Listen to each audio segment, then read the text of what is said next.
Okay guys, this is my little home office, and today we are going to talk about section chapter 22.7, page 790, right? And we are going to talk about force, magnetic force acting on a current carrying wire, all right?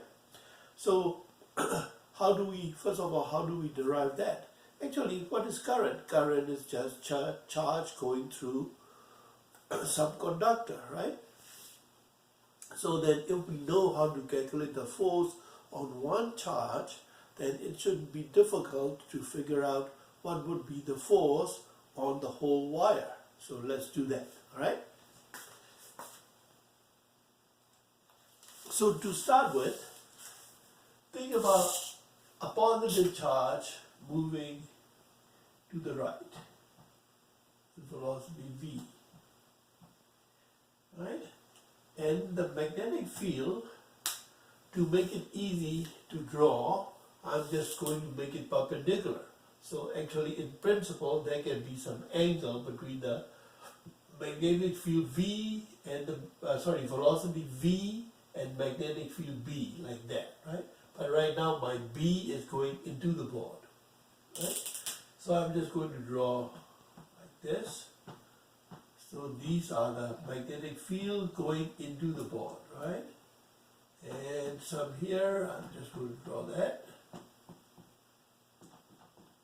So my wire would be here, right? So that will be the current carrying wire, conductor. And of course, there's a cross-sectional area we cannot see because we're just looking perpendicular. So that area probably, let's call it area A. The length of this wire inside the magnetic field is length L, right? Call it length L. So magnetic field B is into the board.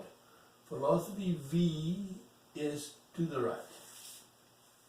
So we know from our right-hand rule that magnetic field is going into the board, current is going to the right according to my thumb, then the force, magnetic force, will be perpendicular coming out of the thumb like this, right?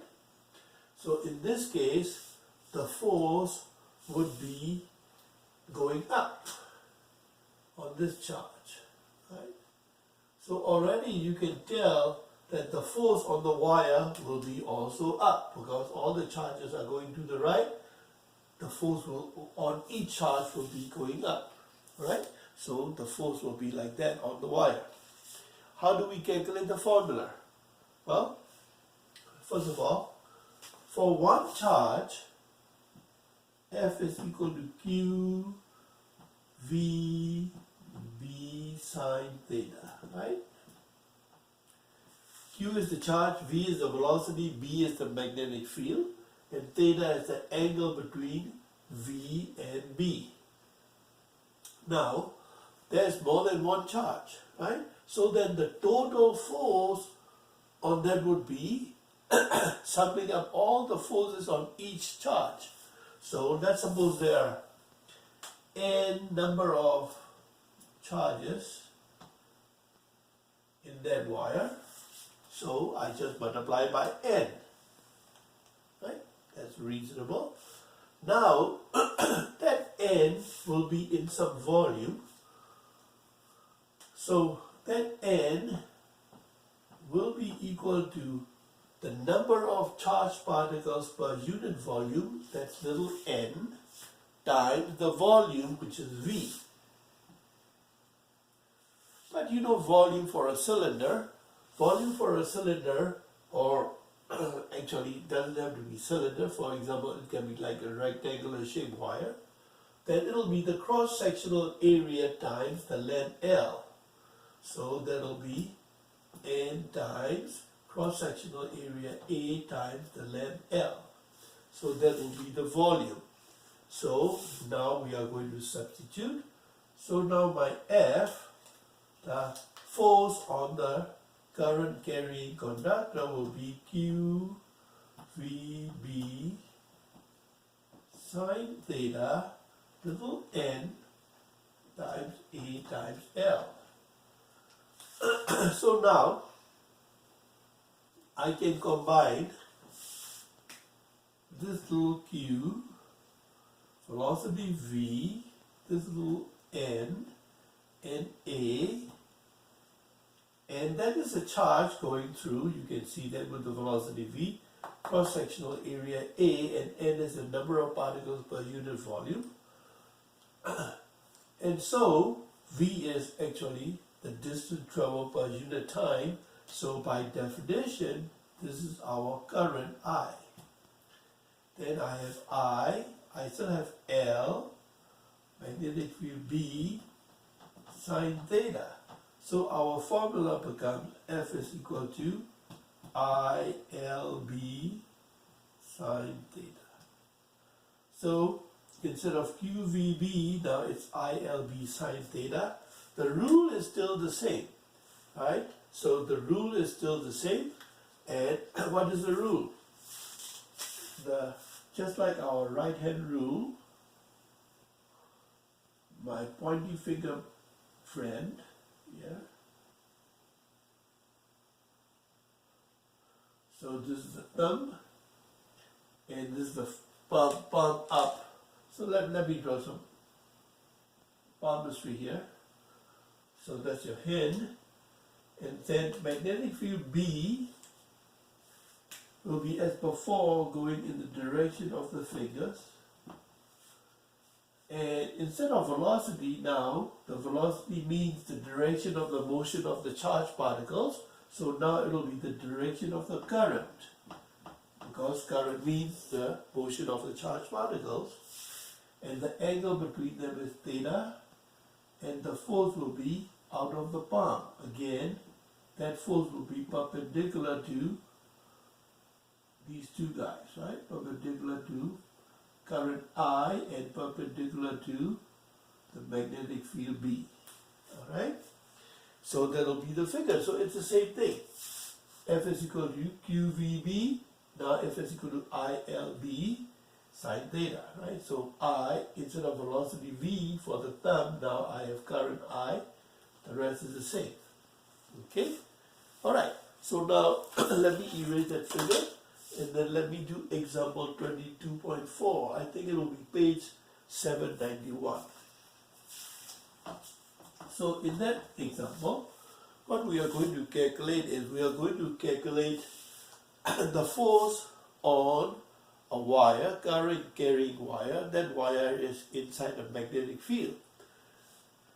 The strength of the magnetic field B is 1.5 Tesla. Right? Don't forget Tesla. 1 Tesla, if you remember, 1 Tesla is equal to 1 Newton per ampere meter. Okay? So that's 1 Tesla. For the length is 5 centimeter. So then I have to change it to meters. So don't forget, 1 centimeter is, or let me write down like this, 100 centimeter is 1 meter, right? Okay, so then 5 centimeter, you have to multiply this by 10 to the power minus 2, because 1 centimeter will be 1 by 100, or 10 to the power minus 2 meters, okay? And ampere is our unit in MKS, so that's fine. So now let me substitute. Now my F is equal to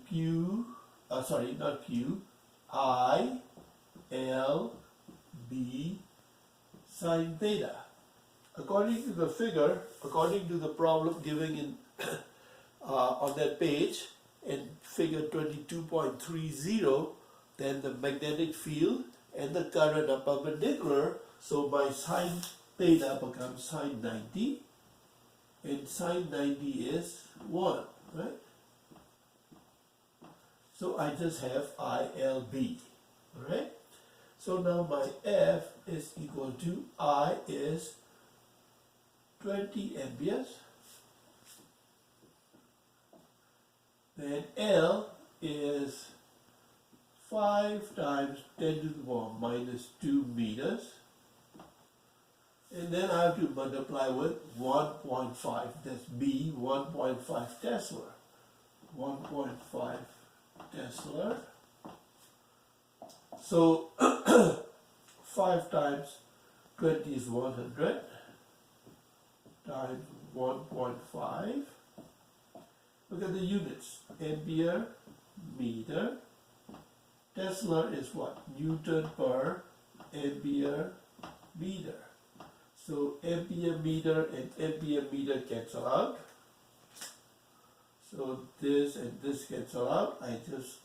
I will be left with newtons, right? Which is the unit for force. And 1.5 times 100. What is that? Oh, sorry, I forgot. 10 to the minus 2. So I'll have times 10 to the minus 2. Right?